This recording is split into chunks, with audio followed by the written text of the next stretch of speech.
지난 시간에 HTML 짠 거에다가 CSS를 적용해 보도록 할게요. 리셋은 되어 있던 것 같아요. 지금 브라우저 화면을 보면 이렇게 모든 요소들이 초기화가 됐는데 초기화가 덜 된 게 하나 더 있네요. 아니군요. 아직 초기화가 안 됐군요. 초기화를 한 다음에 CSS를 작성해 보도록 하겠습니다. HTML에 가서 초기화용 CSS를 연결을 할게요.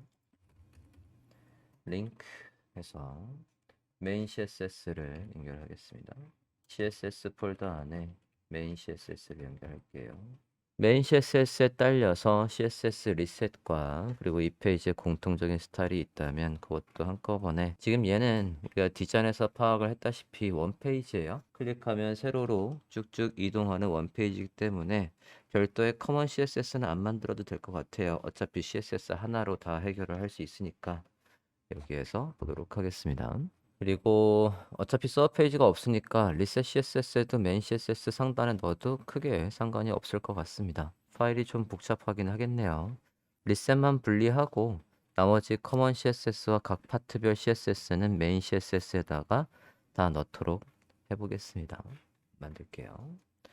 일단은 메인 CSS를 만들고 상단에 add import에서 같은 폴더 안에 리셋 CSS 불러오고 그 다음에 노멀라이즈도 불러와서 노멀라이즈는 크로스 브라우징에 초점을 맞춰서 해주고 그 다음에 CSS는 걔가 미처 잡아주지 못한 마진과 패딩을 초기화하도록 하겠습니다. 자, 노멀라이즈 다운로드해서 CSS 폴더 안에다가 넣어 놓도록 합시다. 노멀라이즈 CSS 검색해서 다운로드 할게요.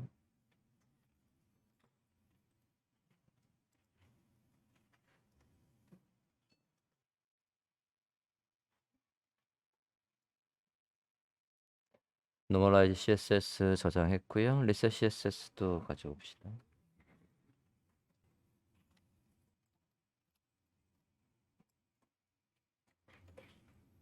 가져오셨으면 리셋 CSS 만들게요.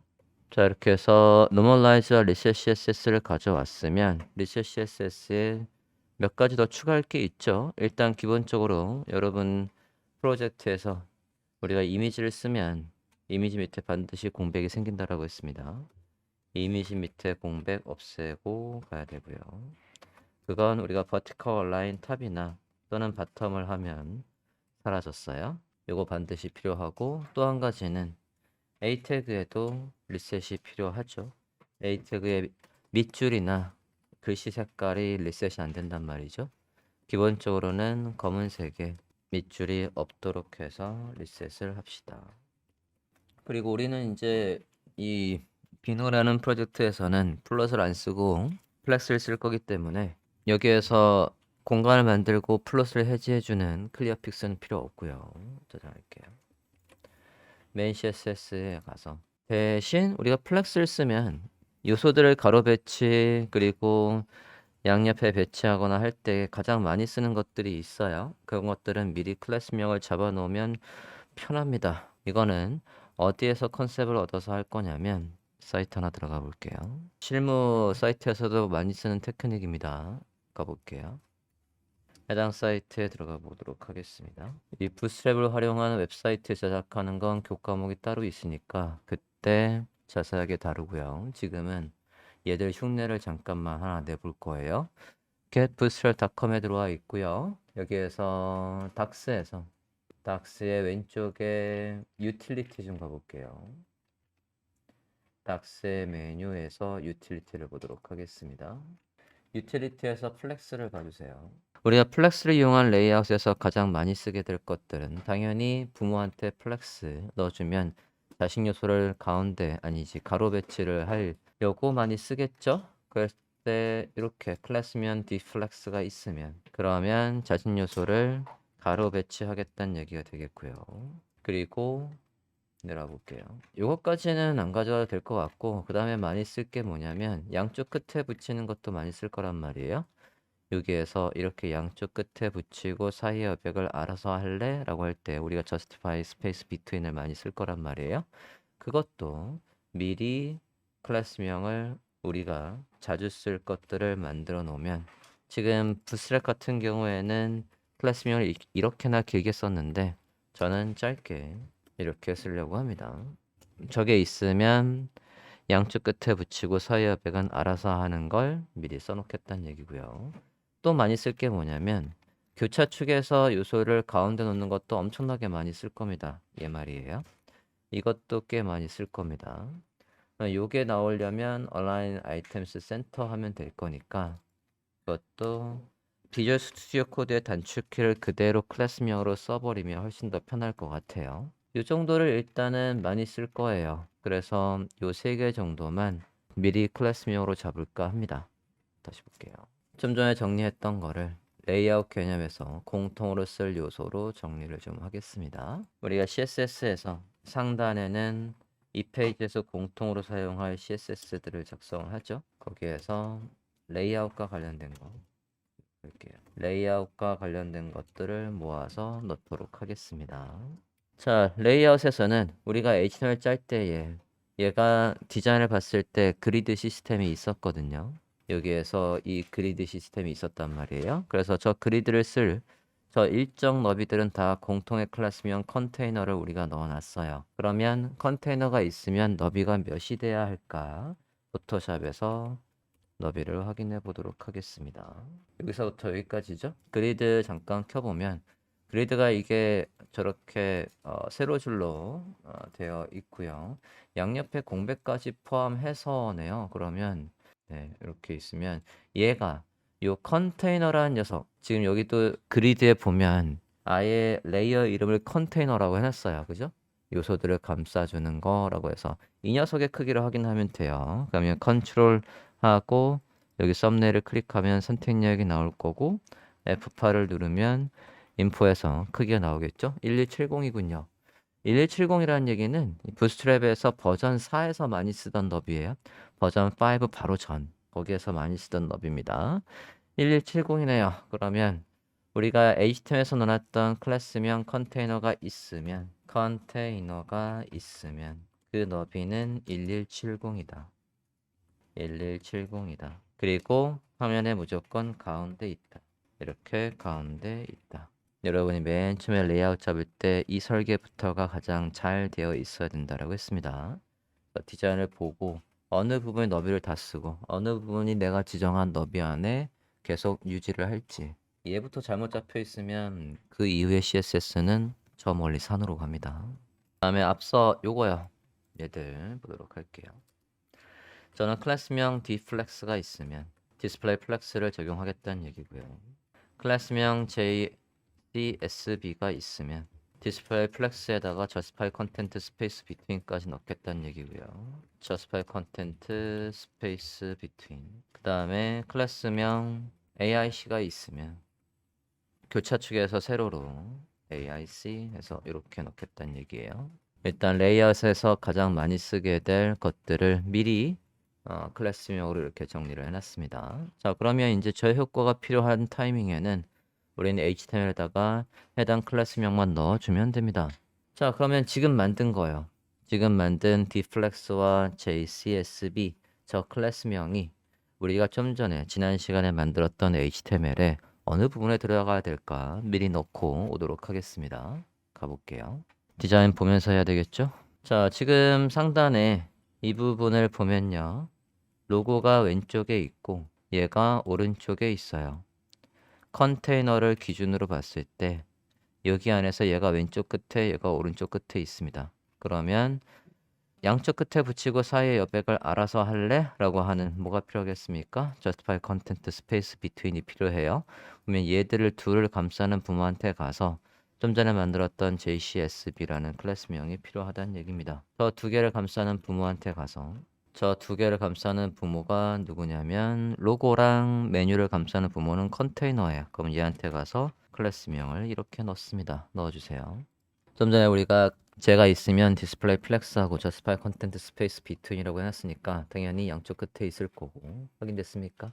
또 한 가지 디자인에 가볼게요. 디자인에서 메뉴가 가로 배치되어 있습니다. 우리가 메뉴를 가로 배치하려면 얘들의 부모한테 디스플레이 플렉스만 해주면 되겠죠? 이 li들의 부모한테 가서 디스플레이 플렉스를 해주면 될 것 같아요. li의 부모는 당연히 메인 메뉴입니다. 그럼 메뉴에 가서 디플렉스라는 클래스명이 있으면 되겠죠? 넣어주세요. 이렇게 넣어줍니다. 그러면 가로 배치가 짠 됐을 거고 또 봅시다. 또 필요한 곳이 있나 볼게요. 그 다음에는 여기 정도? 여기 로고가 가로 배치돼 있고 이 사이 여백도 우리가 디자인에서 확인한 정확한 픽셀을 적용한다라고 하면 얘 둘을 감싸는 부모한테 가서 디플렉스가 있고 나중에 CSS에서 간격만 갭으로 해서 해주면 짠 배치가 될 거니까 쟤들이 누로 돼 있습니까? 이거 작업 버튼 아니고요. 아 이게 슬라이드 안에 있는 버튼인가 본데 아닌가요? Get started now, run more가 어디 있었나 좀 볼게요. 슬라이드 안에 있었던 것 같아요. 네, 슬라이드 안에 보면 링크라는 거 안에 A 태그 이렇게 두 개가 있었습니다. 각 슬라이드 안에 여기에도 디플렉스가 있으면 가로 배치를 짠 예쁘게 해줄 것 같아요. 지금도 인라인 요소라 가로 배치는 되어 있지만 정확한 간격을 갭을 통해서 하기는 불편한 구조니까 각각의 슬라이드 안에 링크 옆에다 클래스명을 넣어주세요.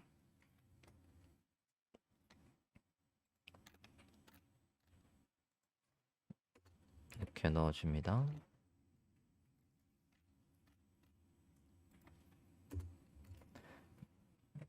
네. 일단은 그 정도 보면 되겠습니다. 자, 미리 설정한 클래스명들은 반영을 해줬고요. 다시 브라우저 화면 좀 볼까요? 우리가 설정한 대로 컨테이너 안에 그리고 큰 요소들은 가로 배치가 되어 있을 걸로 생각이 됩니다. 브라우저 화면 보겠습니다.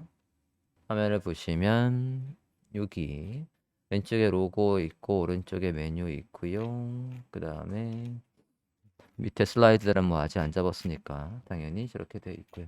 로고는 우리가 뭐였죠? 배경으로 처리할 생각이었기 때문에 로고 글씨 한번 볼게요. 로고 안에 글씨를 안 넣었군요. 피노라는 글씨를 넣을게요. 로고 안에 글씨가 없었습니다. 넣어주시기 바랍니다. 자, 큰 거부터 잡아보도록 하죠. 항상 여러분이 CSS를 작성할 때는 작은 요소부터 하는 게 아니라 큰 요소부터 하는 거예요. HTML 태그로 치면 지금 우리가 이제 헤더란 말이에요. 얘한테 시킬 일이 뭔가부터 보는 겁니다. 헤더한테 시킬 일이 뭐가 있을까? 디자인을 다시 한번 볼게요. 헤더가 지금 디자인에서 여기서부터 여기까지예요. 헤더한테 시킬 일은 무엇이 있을까요? 헤더한테 배경을 줄까요? 저 애드볼룬 저 이미지들은 슬라이드의 이미지예요. 그죠? 네, 줄 필요 없고요. 헤더한테는 뭘 주면 좋을까요? 일단 높이부터 파악을 해볼까요? 이 높이가 컨셉이 얘가 화면에 딱 들어왔을 때 이 정도 한 1000의 높이를 가지고 있네요. 1000 정도의 높이를 가지고 있습니다. 저 1000의 높이를 만약에 지금 이 페이지에 딱 들어왔을 때요. 사용자가 어디까지만 보이게 하고 싶다라고 하면 여기까지만 보이게 하고 싶대요. 이 정도까지만 선택 내역을 만들어서 브라우저의 높이가 몇이 됐든 간에 저 높이까지만 다 보이게 하겠다라고 한다면 얘의 높이는 1000 지금 대략 27 정도 잡혀 있는데 1027로 주셔도 되지만 만약에 높이에 따라서 다르게 나오겠다. 사용자가 작은 모니터 또는 큰 모니터를 보든 간에 나는 요 밑에 뭐가 있는지 궁금하게끔 안 보이게 하고 싶다. 그렇다라고 한다면 당연히 VH 단위를 써야 됩니다. 100VH에서 인목피를 다 쓰라고 하는 거예요. 저는 그냥 첫 화면이 화면을 전체를 다 차지하게 하고 싶어요. VH를 그러면 헤더에 주고요. 그 다음에 뭐가 있어야 되겠냐면요. 이거예요. 이게 지금 슬라이드를 가리고 있어요. 그렇다는 얘기는 저 사선으로 되어 있는 모양이 위에 올라와야 된다는 얘기거든요. 누구보다? 얘들의 슬라이드보다. 그러면 쟤는 뭐로 만들면 좋을까요? 저 사선이요. 그림으로 넣어요? 화살표? 그렇죠. 우리가 보더를 만들던 그 방식으로 보더를 이용해서 뾰족하게 만들었던 말풍선 모양을 만들었던 그 방식으로 하겠다는 얘기예요. 그죠? 지금 안에 슬라이드는 다 아래로 배치되어 있는 상태입니다. 이 상태에서는 우리가 얘 CSS를 잡을 수가 없어요. 그래서 슬라이드를 임시로 일단은 겹쳐 놓고 그 다음에 얘 위치를 잡아보도록 할게요. 슬라이드부터 조금 겹쳐 놓도록 하겠습니다. 가봅시다. 슬라이드가 지금 여기 슬라이드 래퍼에서 우리가 이제 저거 슬라이드를 어떻게 할 거냐에 따라서 지금 CSS가 굉장히 많이 바뀌어요. 얘가 우리가 슬라이드 방식이 두 가지 방식이 있다라고 했단 말이에요. 슬라이드 구조를 어떻게 짤 거냐에 따라서 크게 CSS가 바뀐다라고 했습니다. 자, 지금 화면처럼 슬라이드 래퍼 안에 UL의 너비가 슬라이드 래퍼와 똑같이 잡겠다라고 한다면 우린 얘들을 절대값으로 이렇게 배치를 할 거예요. 그죠? 그리고 나중에 누구를 움직여야? 이 UL을 이렇게 움직여서 슬라이드를 배치할 겁니다. 맞습니까? 이렇게 하는 방법이 있는가 하면, 저렇게 하는 방법이 있는가 하면 슬라이드의 UL이 얘를 다 감싸게 이렇게 하는 방법도 있어요. 그죠? 이럴 때도 우리는 누구를 움직일 거냐면 저기 UL을 이만큼 움직여서 슬라이드가 움직이는 걸 만들 거예요. 그러면 얘 안에 이것들은 특별히 이 슬라이드한테는 어떠한 설정도 하실 필요가 없습니다. 그러면 UL이 움직이면 따라서 이렇게 움직일 거니까. 이해됐습니까? 자, 앞서는 제가 대부분 다 어떤 방식을 썼었냐면 이 방식을 썼어요.